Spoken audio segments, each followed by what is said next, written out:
Jeroen van Comic Talk NL hier. Het is hier bijna afgelopen in Wondercon. Het was een te gekke 3 dagen. Onwijs veel content opgenomen. Dus de komende weken zit je op ons YouTube kanaal echt gebeiteld. Natuurlijk, de podcast is er ook. Mee daar en reden doen dat. Moet je ook gewoon luisteren. Maar je gaat nu kijken en luisteren naar het panel. Een spotlight panel. Met niemand minder dan Mark Russel. Mark Russel is een favorietje van Medaar en mij. En dat komt vooral door zijn fantastische Flintstones. Het is een aardige kerel ook, dus gaan we gewoon kijken. Amazing voices in comics right now. I just love your work so much. Okay, so I'm going to read your bio. Mark Russel, who's a special guest here, is an award-winning author and comic book writer, best known for his work on the Flintstones and the GLAAD award-winning Exit Stage Left, the Snagglepuss Chronicles, Second Coming, and Superman Space Age, and the Eisner and Ringo award-winning Not All Robots. What else does it say? You are not only, he's also the author of 2 books, God is Disappointed in You, and Apocrypha Now.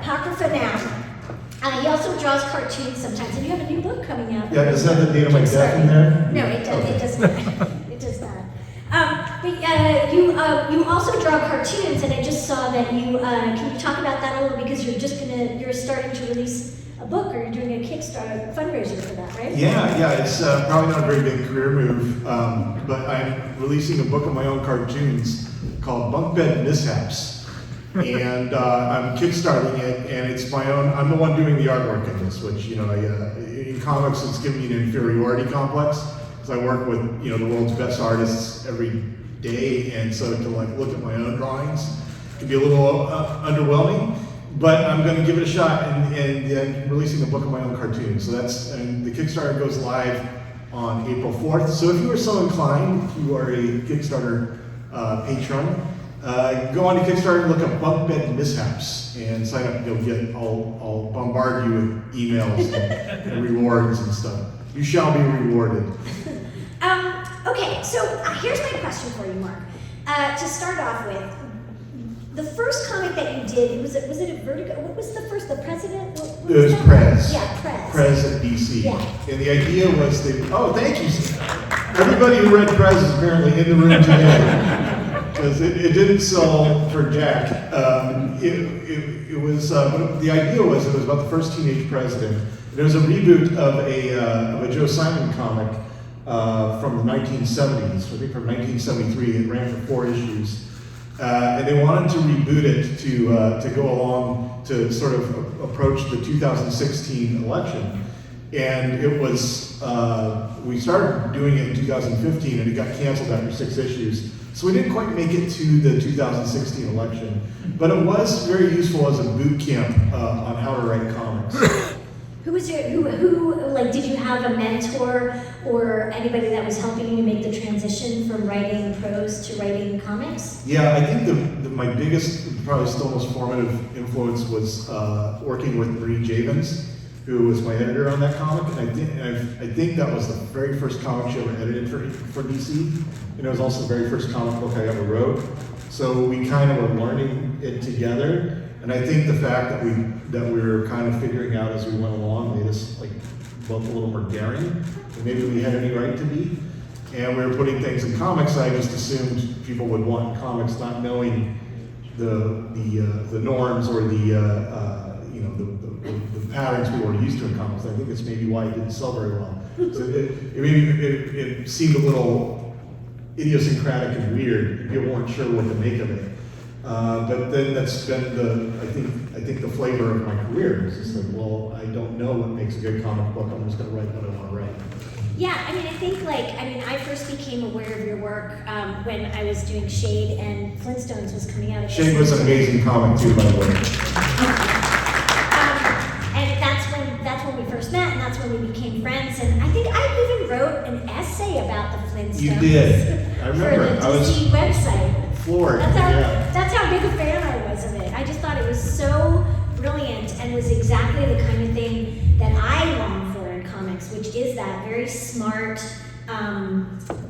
sort of laser sharp eye and commentary on society. What was the inspiration for you to sort of take on the Flintstones in that way?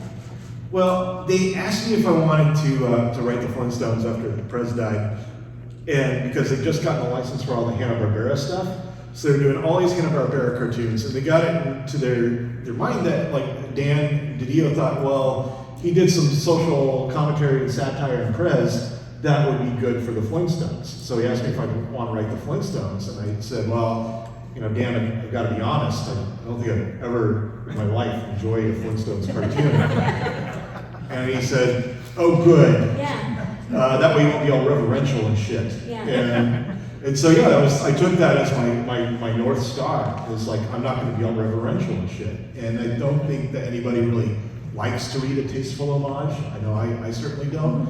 So the way I decided to approach the Flintstones is like, well, I have some opinions about civilization and about some of the foundational problems with human civilization. So I'm just going to basically blame it all on bedrock and say, well, all the problems that we have now were created by these people in bedrock, and that was basically what I wanted to go on. And that the thing I found sort of the most compelling about the old cartoons was the fact that they had they had animal slaves. So they would have like a pig that lived underneath the sink and just ate all the garbage and did nothing else. They had a little bird that would be in the camera until you needed a picture. And then when you press the button to take a picture, the little bird would come out and chisel a picture on a plaque, and then it would horrifyingly go back into the camera until God knows when. And I remember even as a kid just being kind of like weirded out by that.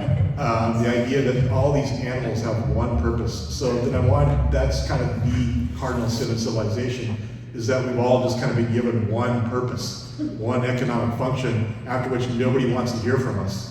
So in a way, we're all, a vacuum cleaner, we're all the pig who lives under the sink, we're all the bowling ball who lives in the closet. Because we've reduced each other down to our economic functions. And that's what I decided to make the comic about. Yeah, and I love that your work continues to always, I'm thinking, there are some that I still haven't read, but that always have some kind of sharp-witted commentary on the human condition. Let's talk about Snagglepuss as well for a minute. Thank you. So this was the same thing. It was one of those cartoons that they were like, do what you will. But what made you think to do it like that? Well, it actually started a little differently than Flintstones in that there was no plans to do a Snagglepuss comic. But I was on Facebook just randomly writing these sort of dialogues between Snagglepuss and Huckleberry Hound, as if they're these old Southern Gothic playwrights, them talking this very maudlin prose to each other. And then out of the blue, Marie Javins emailed me and said, by the way, your Snagglepuss comic has been greenlit. I said, oh, well, I suppose I should. I didn't know I didn't know that's how it could work. I didn't pitch it or anything. And well, I suppose I should write a Snagglepuss comic then. That was, again, sort of the genesis of it. It was just him as a Southern playwright. And so when I was trying to come up with a story to go with the character, I thought, well, what is it? I'm obviously going with the Southern Gothic playwright angle, but what is it I actually know about Snagglepuss? The two things I know, I knew about when I started, was that he is a gay icon, and also that he has a career in theater, because both of his catchphrases, Heavens to Murgatroyd and Exit Stage Left, are theater phrases. So I thought, well, okay, he's a gay Southern Gothic playwright, and why would he be in cartoons? And that's when the whole sort of McCarthy Red Scare thing came. He got blacklisted from the theater, and he had to go into cartoons because it was this new medium. And that kind of was how the story was born. I know that it was also turned into a play as well by the brilliant company Diecast Philly, and Brenna Jeffers did that, who I know through an opera thing, Oh, wow. And so can you tell me how that came about and what that experience was like? Yeah, that was one of the greatest sort of professional experiences I've had with, seeing my work touch other people. And that I just got contacted out of the blue by this company, Brenna specifically, saying, we really like Snagglepuss and we want to adapt it for the stage.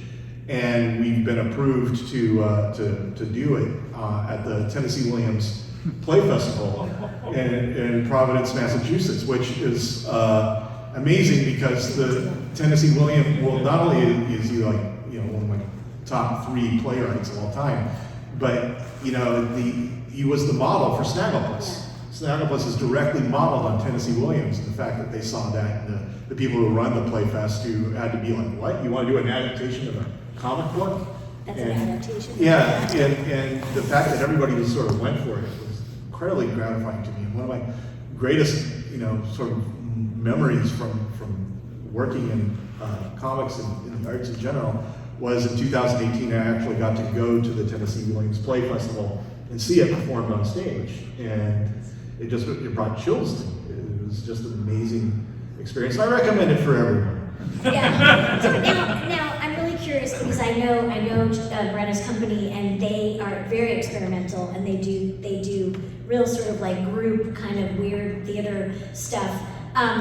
What was the process like for you? Did you have any involvement at all, or did you just say sort of go with God or go with Tennessee Williams and have fun? Brenna sent me like a truncated version of the script because they weren't able to do the whole comic, but they were able to do the short version. So she sent me the script that they were planning on performing, and I thought all of her cuts were very smart, and she was keeping the parts that still kept it a story. And so from the very beginning, I just had a lot of faith that these people know what they're doing, and they're treating the material with respect, and they're keeping the things that I think are important about it. And so at that point, I was kind of let God, let Brenna, do what she wants with this. And yeah, they had the casting. I thought was amazing. The people they got to play the characters, and I think the less I had to do with it, probably the better it was. But what a wonderful synchronicity! What a full circle to have it be inspired by theater and then become a piece of theater. And it was nominated, right, for something? Was it? Wasn't it? Was it the play nominated? I don't know. Maybe I should look that up. I feel like it was. So it won 5 Tonys. Yeah. No, I feel like it was nominated for wasn't it a Saturn or some thing? Yeah, maybe something. Okay, Or Jupiter. Let's just say that it was. Okay. What's the one that I can't remember because I'm winging it. What's the one that you did that's about Jesus and his roommate? Second Coming. Second Coming. Oh, thank you. Yeah, for the uninitiated, Second Coming tells the story of Jesus Christ's second coming, but he's allowed to come to Earth only on the condition that he becomes roommates with the world's greatest superhero. The idea being that the superhero can protect him if he runs into trouble, as he often does. Now, where did this brilliant idea come from? Well, it started out actually as 2 ideas. I knew I wanted to do a comic about Jesus Christ returning to Earth and being horrified with what's been done, with his religion or his teachings in the last 2,000 years. And I also wanted to do one about a superhero who has sort of quiet quit. He's somebody who's just this is not going well for anybody. I'm creating more problems than I'm causing, and why bother? And it occurred to me that these are kind of 2 angles of the same story. They're both about sort of the abuse of power, and about people dealing with the proper use, asking what is the proper use of power, and how have the institutions that we created to serve people no longer serve them, and what do we have to do to bring them back in alignment? And that kind of was the idea. Really was to make these 2 stories into one. And I think that was the secret sauce. Right. This relationship, it becomes sort of this odd couple between 2 story. superheroes. Yeah, right. 2 people with superpowers, but with very different ideas about how the purpose of power on Earth. Now, I feel like maybe I've read this in a bio or something, or maybe I'm tipped off by Apocrypha now that you have some schooling or knowledge in religious stuff? Well, I grew up in a very religious household, which is not itself qualifications to write about the Bible. Because when I started writing the book, God is Disappointed in You, which is my modern retelling of the Bible, with every book of the Bible condensed down to 3 or 4 pages, I thought I would bang it out because I grew up in church and I knew the Bible, but it wasn't until I started writing it I realized just how little of the Bible I knew. I mean, I knew the parts of the Bible that make good, placemat scriptures and that, good children's book stories. I didn't know the 99% of it that actually makes up most of the pages. So I realized very quickly if I was going to write a book about the Bible, I actually had to not only read the Bible, I had to read all these different books about the Bible and about the history that the Bible was taking place in. And it really, I think, kind of gave me a new respect for the Bible, not as this sort of like inerrant word of God, but as like 66 different authors all kind of struggling with the question is like, what does God want from me? And to me, that's what makes it sort of profound, is like these flawed, mortal people saying, well, I think God wants me to do this. And I'm like, no, God wants us to do that. But all kind of struggling with this existential question of why are they here on earth? Mm-hmm. And that was kind of like, I think, and also adding the history really helps, because I don't think it's possible to understand the Bible just by reading the Bible. Because the people writing 3,000 years ago, if they just start shouting about the Assyrians and what they've done, people back then, 3,000 years ago, would know, okay, yeah, the Assyrians have this coming, they know what they did. But modern readers, they turn the page and suddenly some prophets like shouting about the Assyrians, about their streets are going to run red with blood and they're going to have their eyes eaten out by hawks. And they have no idea what's going on. It's like, it's like a crazy guy just showed up on the corner. And so I tried to imbue my book with some of this historical background so that the scriptures actually make sense in the context they were meant to. Right. But I think that you kind of bring that sort of lens of humanity to the Jesus and the superhero roommate situation, Yeah, and I think I've gotten a reputation as a satirist, and I don't disown it, but that's the way I always try to approach it. It's I'm never just sort of mocking that thing over there. It's more kind of I want to see the world through this other person's eyes, and it's really always kind of the world I'm making fun of. Yeah. How the world has failed people. How did you take that same sort of eye to Wonder Twins, or what you're doing with Superman, the Superman one that you're doing now, Space Age? Wonder Twins I thought was really a good chance because one, there's super low expectations. Nobody thinks you're gonna write a good Wonder Twins comic, so it's I worked well with sort of preloaded disappointment. And also because they're aliens, they just show up on Earth and they're teenagers, so it's they already are kind of they feel like nobody knows what they're talking about. And so I wanted to look at the Earth and our institutions, things like the prison industrial complex, through the eyes of a teenager from another planet, and be like, this is insane. You got how many people walking there? Right. And all they needed to do is learn a trade. If you teach them how to make furniture, they don't come back. And it's well, these people should be in a community college. And I wanted to sort of look at the world through this set of eyes. The world is, how it would look to somebody coming here for the first time. And with Superman Space Age, what I wanted to do was to talk about it begins with Superman learning that the world is definitely going to end in 1985, no matter what he does.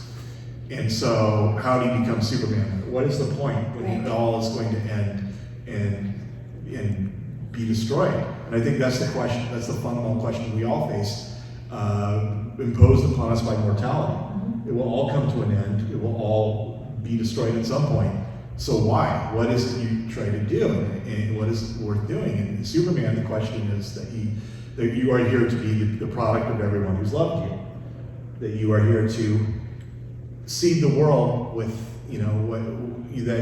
with what was good inside you, because it doesn't matter that it's all gone. It will have existed, mm-hmm. and the fact that it will have existed means it exists after it's gone. The same way that I exist, even though I'm only 5'11" and there's millions of feet above me where I don't exist. The fact that the empty space where I am not exists doesn't mean that I don't. And so it is with a life or with the world. The fact that it has an ending point in time doesn't mean that it doesn't exist. It just means that it exists in the part of time you're not currently in.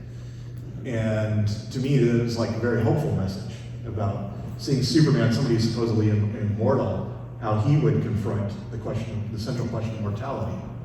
Yeah, I mean, this is what I love about your brain and the way that you approach a story.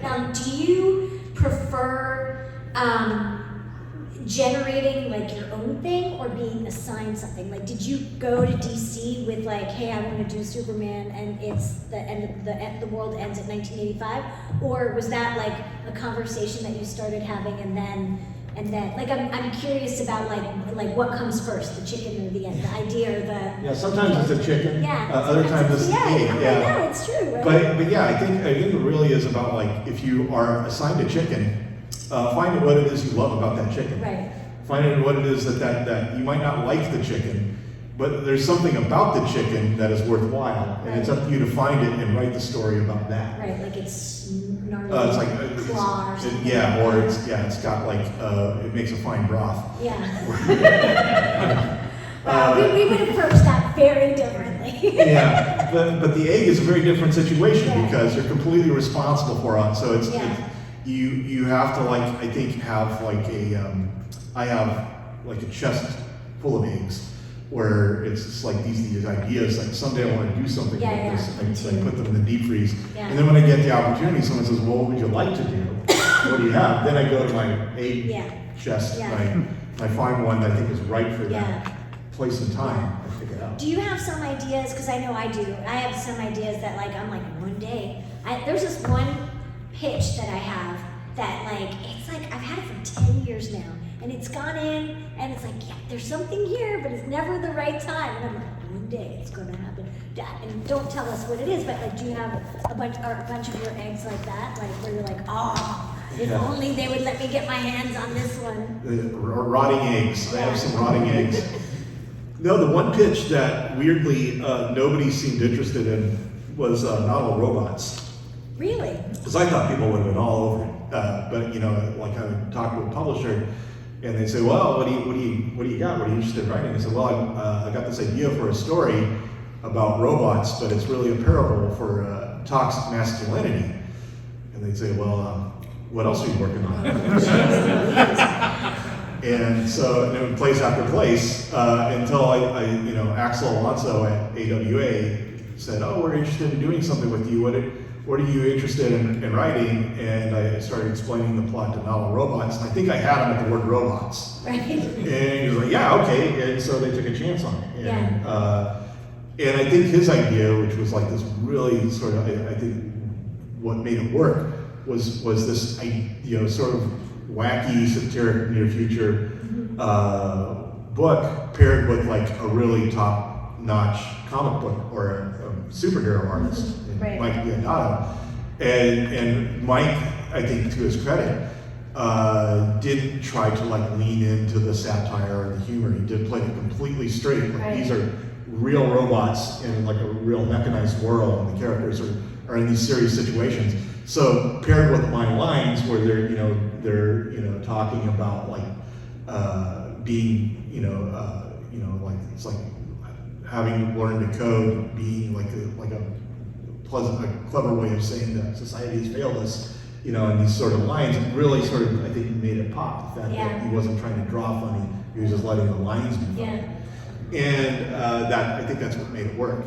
Well, I mean, I'm really glad that it found a home, and I think that's one of the ones that I haven't read, so I'm gonna have to put that to the top of my reading queue. So I think one of the things that I love too is that even though you've worked a lot of your books at DC, even though you have some that are not at DC, you have like a very indie comic vibe, don't you think? Yeah, I think so, and it's not from trying. It's just because I don't know any better, which I think indie is kind of like short for it, like indeed he knows not what he's doing. I mean, to me, it's like I think that's why I am so. That's why what pulls me towards your work is because I was always looking for like the thing that's weird, the thing that's going to be like the thing that people are going to talk about that's really smart, and I think that's what you're always sort of pushing for that space wherever you are? Yeah, I think it goes back to when I was a kid. When our family trips to the library were always kind of a big excursion, because we lived kind of on the edge of town, where if you looked out our front yard, or looked out our front door, it was like this normal suburban neighborhood. But if you looked out our back door, it was just fields and horses, you know, and wilderness going back as far as the eye could see. So we were not very cosmopolitan people. And so when we went to the library, it was like, you know, visiting, you know, the library at Alexandria or something, you know, the citadel of knowledge. And my mom would always let us pick out $2 each. And I, for whatever reason, always gravitated towards the books with the most messed up covers imaginable. Like, I remember there was one book that she wouldn't let me check out. And I wanted to read it. I had no idea what it was about. I just wanted to check it out based on the cover. It was, on the cover was like a missile.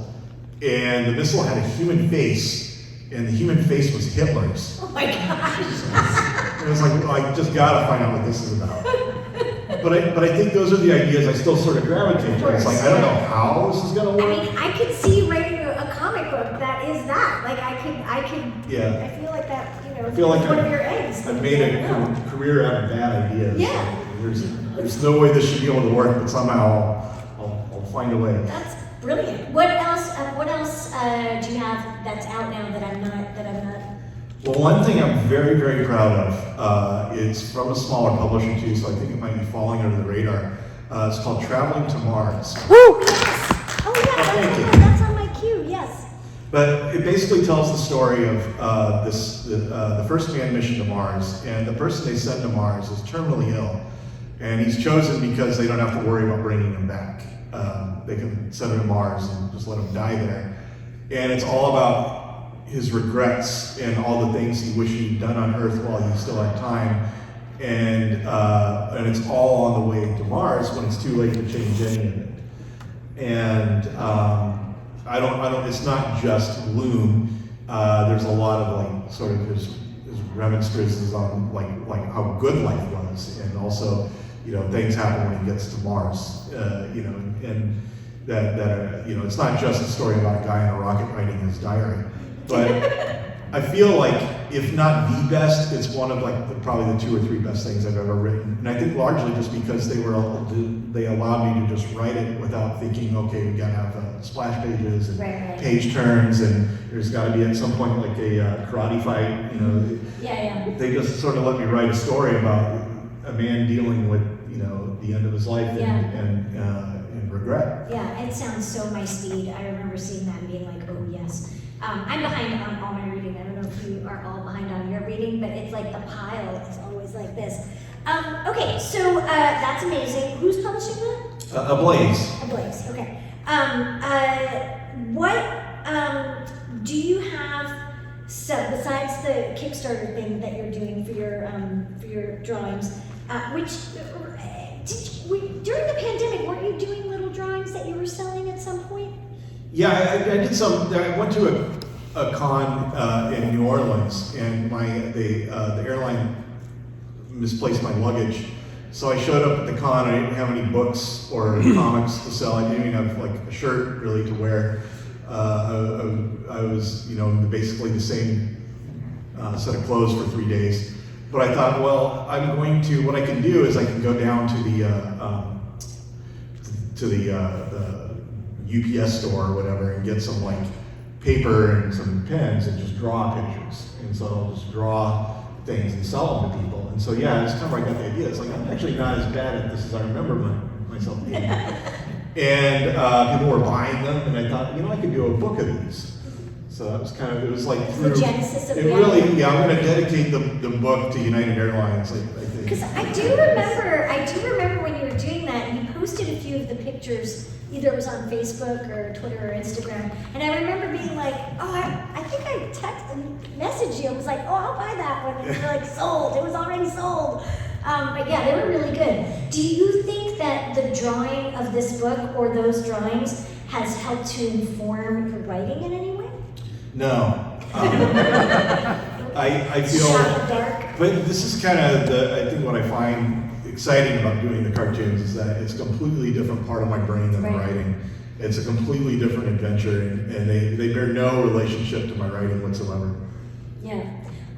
Okay, so do you have, and you don't have to tell us what it is, but do you have some other things that are like not announced yet that are down in the hopper?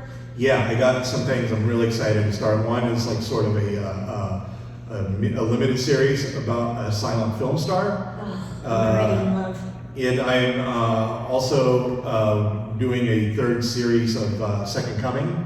Second Coming Trinity, which first issue of which comes out. How could you not do Second Coming Trinity? It's issue number 1 of that is coming out next month, in April. Amazing.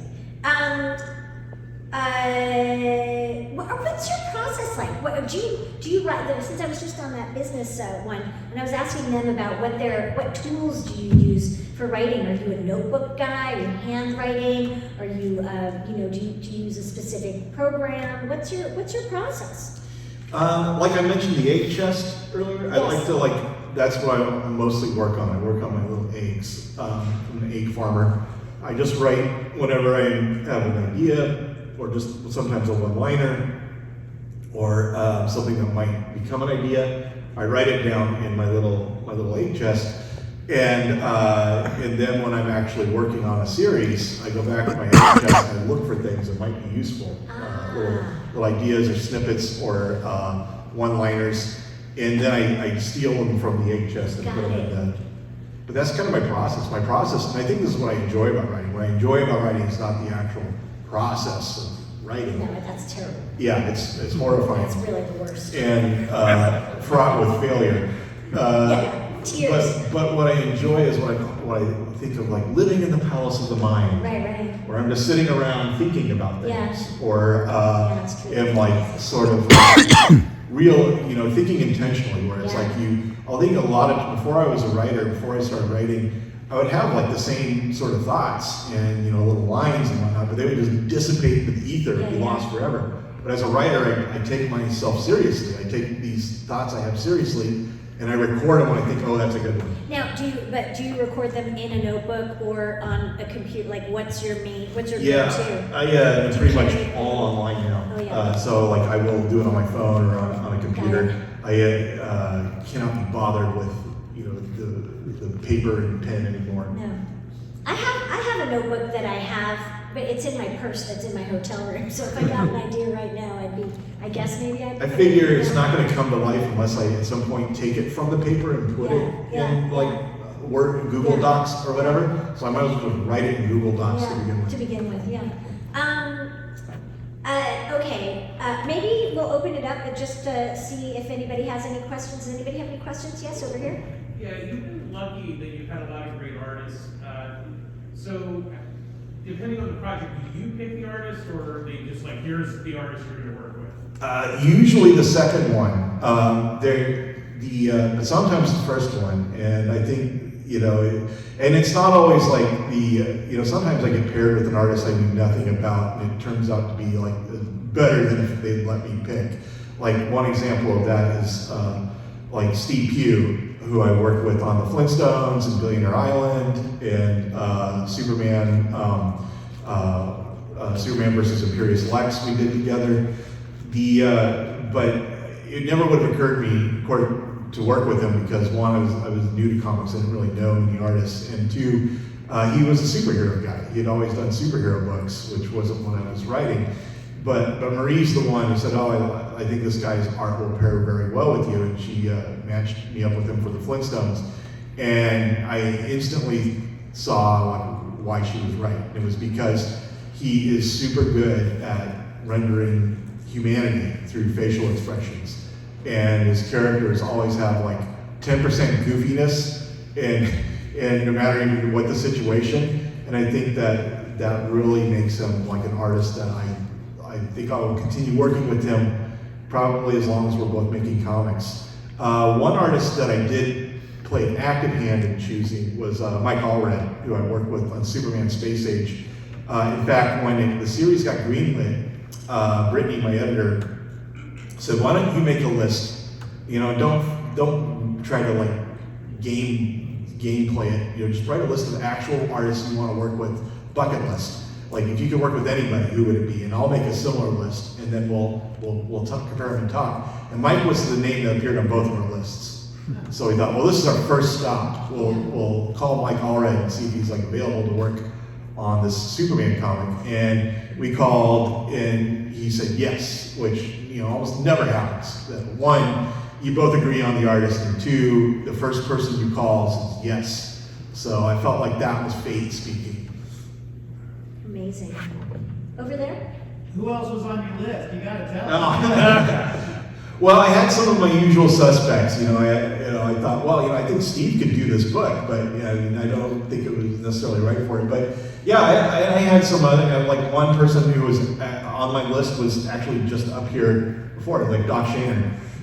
So, but yeah, you're right. I've been absolutely very lucky with a lot of the artists I've been paired with, and most of them are not my doing. Most of them were not my choices. Most of them were like some editor having the foresight to realize that this wine goes with that fish. Yeah, it's really important because it's really important for the collaborative process, don't you think? Absolutely. Yeah.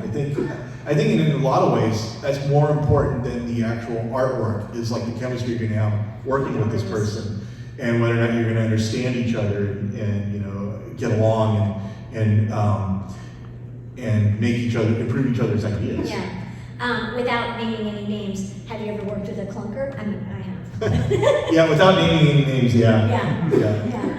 And I'm like, oh, I'll never work with that person again. Yeah, no, I've got this like little blacklist in my skull where it's like never again. Yeah, mine only has one name on it. It's like never again. We'll talk later. Yeah, exactly. But I think it's important because I think a lot of people don't realize that these are like blind dates that you're put on with the artist. And so when you do find an artist that you work with really well, like you and Steve, right? That like it is someone, like I know I have some artists like that where it's just like I will go to battle with you wherever, anytime we can bring the band back together. Yeah. Let's do it. I know that whatever I write, Steve is going to make it like 10% funnier, and then I get credit for that. Yeah. And it's also easier, like, I don't know what your process is when you write your script, but like, do you, I guess because you're doing monthlies, maybe you do full script? Do you ever do open script, or is it always full script? No, it's always full script, just because I don't know any other way, and I'm too much of a control freak. But I do it with the asterisk, especially when I'm working with someone like Mike Allred. Like, these are suggestions. Right. This is not, you do not have to adhere to this script, as if it's, come down from Mount Sinai. It's like, if you want to move a couple panels onto the preceding page to create a splash page, that's up to you. I'm just describing the movie that's running in my brain, but if you see it differently, you are basically the director, and, so do as thou wilt. Yeah, I always think of it as like, think of the script as like a full script as scaffolding. Because I don't want you, my swim partner, to have to do all of the mental labor to like think about how you have to pace it. Yeah, that's kind of the way I try to like work. These are the kind of artists I like to work with. It's like, yeah, here's probably TMI. There's probably more information than you ever hope for. But feel free to like just ignore the stuff you don't need. Yeah. When I'm not doing a monthly and I'm doing a graphic novel, I'll ask the artist what kind of script they prefer, and then do it like that. So I'll do open script if they say, yeah, just write the action on the page and no, don't give me any panels. One thing I think I've sort of learned in the business in the art, and it's affected the way I write my scripts, is that a lot of times the emotional status of the character is more important than what's actually happening in the panel. So I used to, when I was first starting out writing scripts, it'd be like, Fred looks off in the distance. But now it would be more like, Fred looks off in the distance wondering if he'll ever see his friend again. Right. Because I think that's incredibly important information. And, you don't want to run a situation where it's like somebody, is about to learn that their mother's just died and they're all, like thumbs up, smiling. You want the art, you want to trust the artist with the information the reader doesn't have yet, because they've got to like create the emotional reality in the characters as they're going. So do you find that like the script is because it's kind of like the story that you're just writing for the artist? Right, yeah, so it's very different because, you don't want to have spoilers or, you don't want to have cliffhangers or. Yeah, and you don't want to surprise them. Yeah, the artist is not the one you're trying to like surprise or. Yeah, it's like, exactly. Give them as much information as you can ahead of time. Yeah. Any other questions? Yep. You've mentioned that you use fear sometimes as an inspiration for your stories, and I wonder if you might tell us a little more about that. Is it just recognizing anxieties in your own life and using that as a springboard for stories? Is it something else? Yeah, I think it's the things that keep me awake at night usually are going to be the things I'm writing about because they're the things I'm thinking the most about. So anxieties and fears of where we're heading as a species are generally the sorts of things, whether even I want to write them or not, they usually creep up in the things that I'm writing. You could tell me to write like a little Lulu cartoon, and at some point there would be something about global warming in it, or about the encroaching specter of fascism, in like little dot. And which books I would read. Any other questions? Yep. Do you ever see yourself returning to the Flintstones? Returning to the Flintstones? Yeah, because the book was awesome. If DC had the rights to the Flintstones and they said we're bringing back the band, I would be up for it. Yeah, I could see there being more to mine there. Okay, let's see. What else? What haven't we talked about that you'd like to talk about on your spotlight to give a light on? Yes, the spotlight is definitely on now. I think that one thing I wanted to sort of address at some point is why comics? Why comics as opposed to other literary mediums, and sort of evangelize a little bit for this medium. And for me, what it means is it's a visual medium, which I think is already more sort of like fundamental to the way humans, sort of receive stories. The fact that you can not only read the words but see it on the page is like more primal to people. But it's a visual medium that's cheap, so you don't have to worry about focus groups saying no, and in the most predictable way possible, or executives looking over your shoulder worrying that you're ruining their $30 million investment. Because it's cheaper, you get to tell a visual story and take risks that you couldn't take if you were doing TV and films. And I will never for the life of me understand why people are writing and creating comic books and not taking those risks that they couldn't take if they were working in a more expensive visual medium. It's interesting because I think that, you've done characters that are on the fringe of that, have you worked in like the continuity sort of aspect? That's like harder kind of to take as many risks in there. Yeah, well, asking me to write in continuity titles like asking a baboon to babysit or something. I'm not the person they go to for that. Yeah. I get asked to write inventory titles or titles that are part of events, but it's always with the understanding it's not going to be. Go rogue. Yeah, it's just going to be something that happens within that story, but it's completely self-contained. One, because I don't really know the continuity. I'm not like a huge, DC or Marvel, Talmudic completist of the continuity lines. I don't really know what's going on usually.